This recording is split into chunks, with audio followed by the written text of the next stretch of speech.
Chemicals in plastics damage babies' brains and must be banned, expert group says. This post received a score of 9,200, with an upvote ratio of 97%. Here are the top comments in response to this article.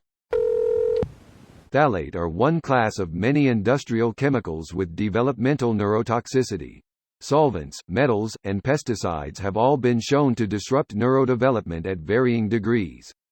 As a neurotoxicologist, my biggest concern comes from exposure to very high levels of any of these compounds, uncommon, or from exposure to multiple at once, mixtures, which is quite common.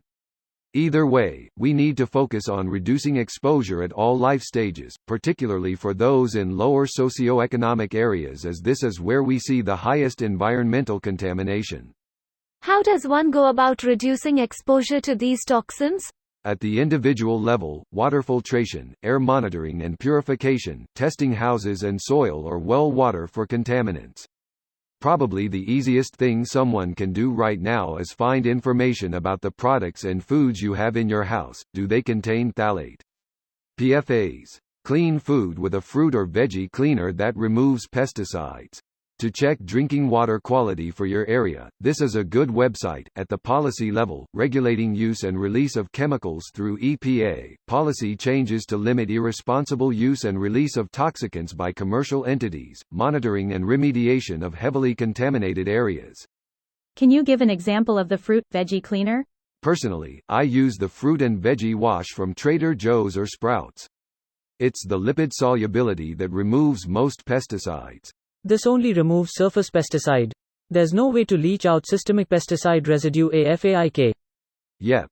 And here lies our problem: the impossibility of completely limiting exposure. You can limit the exposure. You can't ban it from your life. Don't give up just because you will be exposed to some of it. Greater than you can't ban it from your life. To be fair, you can vote for people who will ban it from your life. I feel like it's so hard to keep track of all the unhealthy, toxic, dangerous things that are being lobbied or otherwise allowed by those in power, and at this point it feels like a second job to me. Similar to how the onus is always put on consumers to avoid unhealthy ingredients in processed food, because those ingredients are constantly being renamed, and there are just so many of them. So many people don't have a surplus of time to educate themselves on this stuff.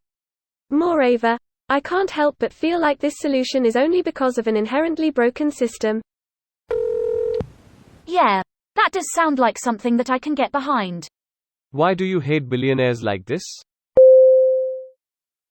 This video was automatically created by Reddit to speech.